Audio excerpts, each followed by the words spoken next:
What is oxidative stress from a cellular point of view? Every cell in your body contains these little structures known as mitochondria. They're the engines that burn our food and create the energy that drives everything we are and everything that we do. It drives the thoughts that you think in your brain. It drives the muscles that enable you to walk and run. And in principle, the mitochondrion is not very different from the internal combustion engine that drives your automobile.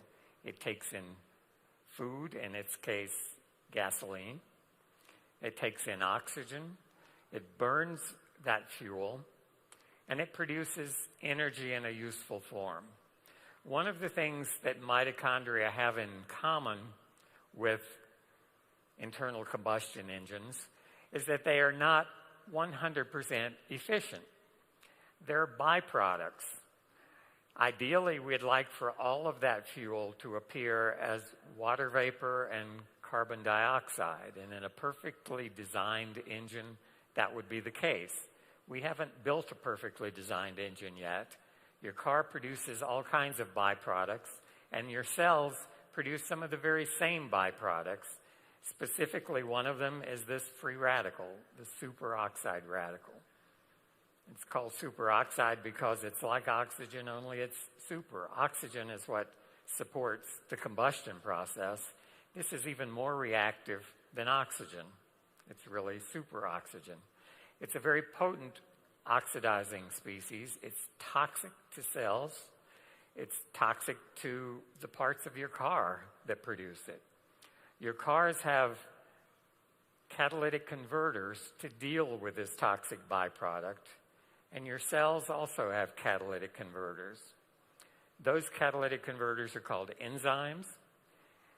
They're called, in some cases, antioxidant enzymes, such as superoxide dismutase and catalase.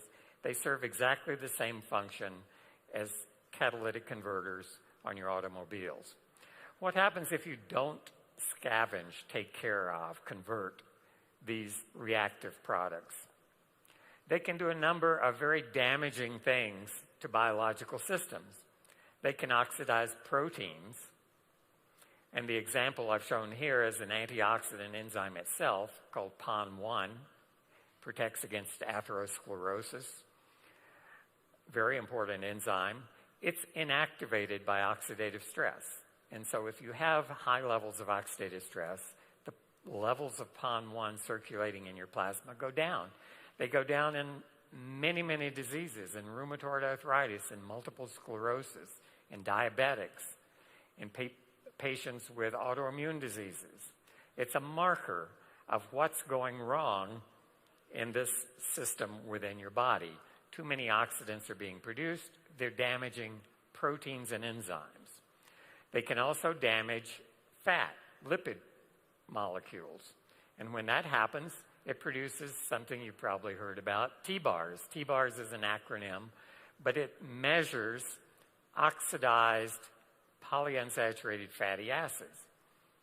Polyunsaturated fatty acids are not bad. They're essential for life.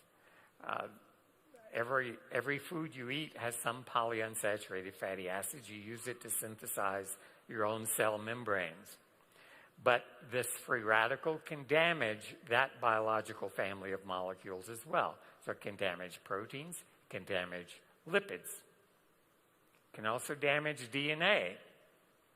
Another category of biological molecules, and everybody knows DNA is important. That's what constitutes your genes. It's what makes each of us different. It's what gives your children characteristics that they inherited from you. Sometimes good, sometimes bad, but that's the way that goes.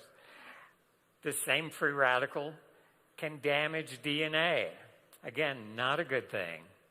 So here's a third category of biological molecules that can be damaged by DNA. Damaged DNA is called mutated DNA. And the right mutations in the right genes can lead to cancer, one of the biggest health problems we face. Again, the result of free radical attack on our DNA.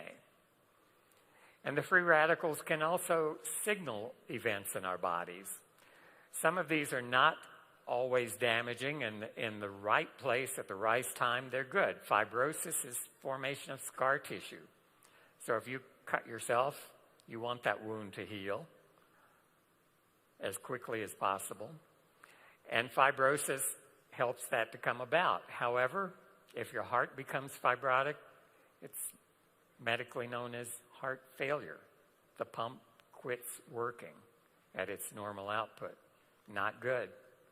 Apoptosis is actually programmed cell death.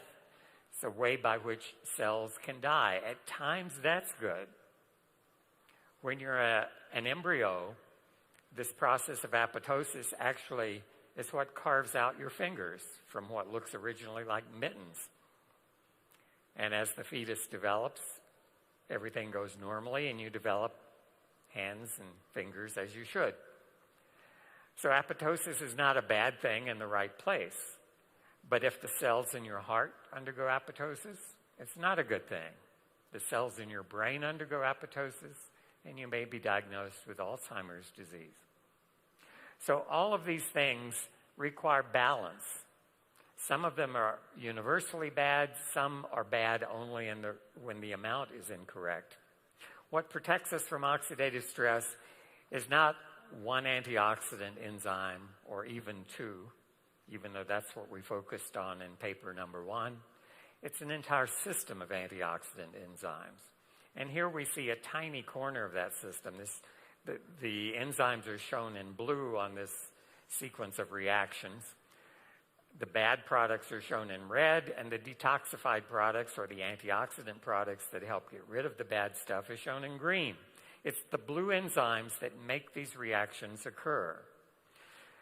The first paper really focused only on that little part. It looked at the reactions catalyzed by acetylene catalase. A second paper, which is one of the very important ones, showed that the enzymes involved in making glutathione, you hear a lot about glutathione in this industry, are also upregulated by protandum, allowing our bodies, our cells, our individual cells to make more glutathione. Not because the precursors or the raw materials to make glutathione are limiting. Sometimes they are. More often, it's the enzymes. It's the things encoded by your genes, upregulated by protandum, that allow you to make more of these things.